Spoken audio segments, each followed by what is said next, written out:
Thanks, guys. Second question, real quick. Long term, I'm a big Memphis Grizzlies fan, been a big fan for a while, and I just want to know who are the names I should look out for, the people I should look at that I should be excited for, like older players, younger players, just anyone who's available. I know you guys clearly know the cap and what the market looks like. So interested in your insight, and thanks for taking my call. Absolutely. Thank you for asking the questions. All right. Dan, I'll let you go first on this one since you're much more of an off-season guru than I am. Yeah, so when you look at free agency this summer, the Grizzlies can have cap space if they really want it. I would argue that even though he's been terrible for them, the fact that they took on so much money in the first place to get Justice Winslow, keep him, operate as an over the cap team, and you can use your mid-level exception. I don't know who that puts you in play for, because then you're using a tool. It's about $9.8 million this year that a lot of better teams and more glamour markets are using. What I was talking about on Twitter the other night is I'm wondering if, and I'm using this first example isn't perfect because he ended up leaving, but Paul George was traded to Oklahoma City. They convinced him to stay. And while he eventually wanted out, they got a caps lock haul for him. Toronto traded for Kawhi. He gives them one season. They won a title. The Suns, they trade for Chris Paul on a contract year. I know a lot of people didn't expect him to exercise his player option, but given how well he's played, I think it was always on the table. You might win a title, and you made the conference finals. I am hoping that this emboldens teams in non-glamour markets. I hate calling it small markets, but let's say non-traditional markets, to go for it when these types of players become available, or to initiate talks to force them to become available. And when I look at Memphis, they're situated to do some things. If you just say John Morant and Jaren Jackson Jr. are untouchable, they still have just so many assets to move. And the fact that they have dual first-round picks in 2022 and in 2024, my God, that Golden State pick in 2024 might be super valuable. And I still cannot believe that the Warriors gave that up to grease the wheels of the Iguodala dump. I would like to see Memphis this offseason, given what they've done the past two seasons. The names I am zeroing in on would be, I think one everyone's going to mention, Bradley Beal. The fact that he's a little bit older, has a player option, that would be his technically fourth contract because he signed an extension already, might have more of an idea of where he wants to go, turns 29 next June. Not the ideal one. The one I'm actually circling, because I don't think he's someone who would be, I have to go to a Knicks team. But Zach LaVine, just so in line with the windows of John Morant and Jaren Jackson Jr.'s best years. So if you're willing to give up picks, salary matching, of which you have both in this scenario when you're looking at it. And so like a package just to kick around would be the Grizzlies get Zach LaVine, the Bulls get Grayson Allen, Desmond Bane, Melton. They get number 17 in this year's draft, and then a 2023 and 2024 first round pick. You have the 2022 picks to dangle in there too. That doesn't have to be the exact package. I think it depends a lot. If Zach LaVine doesn't ask for out from Chicago, you have to give up more. If he asks for out, maybe you're able to not give up Desmond Bane in that scenario. You also have to know that he's re-signing, obviously. And I don't think he elevates you to championship contender status the way that Kawhi did for Toronto, the way that Paul George never really did that for Oklahoma City, but he had Russ next to him. But the way that Chris Paul did that for Phoenix, it puts you on a track to where if John Morant continues progressing, Jaren Jackson Jr. stays healthy, and he still needs to improve defensively. Just like the versatility is there, but it just feels like the reaction time, the decision-making isn't quite there yet. That gives you a viable starting point, and you still have stuff. And I don't mean to call it stuff, but you have Kyle Anderson. You still have picks left over after the framework that I had mentioned. You still have Xavier Tillman, maybe Brandon Clark, who, his jump shot looks like buffering dial-up internet nowadays, but he was still good during his rookie season. You still have quality players, the means to still improve. Dylan Brooks, didn't even mention him, earned some all-defense consideration this year. You're keeping Justice Winslow in the scenario I mentioned. What if he hits? Like, what if he just hits standstill threes and gives you a lockdown defender?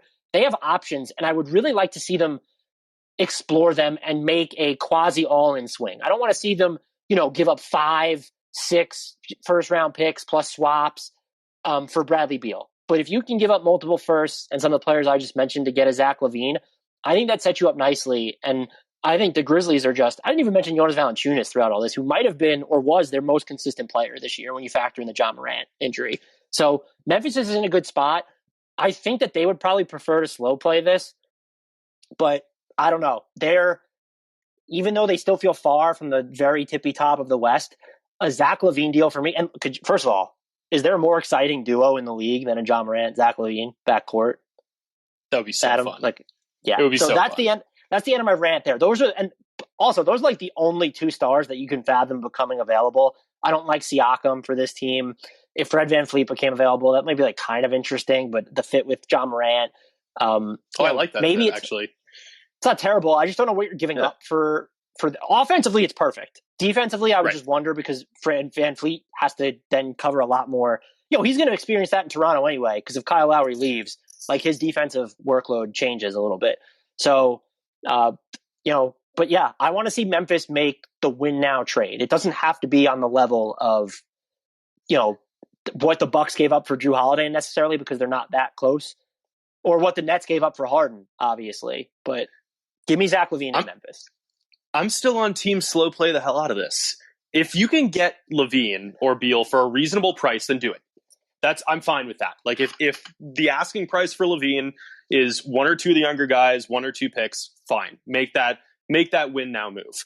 But I still just look at this roster, which, assuming that you pick up the Justice Winslow option, has 14 players under contract for next season. And I'm just intrigued from top to bottom. We talked about this when we were doing the most underrated player on each team within the Western Conference.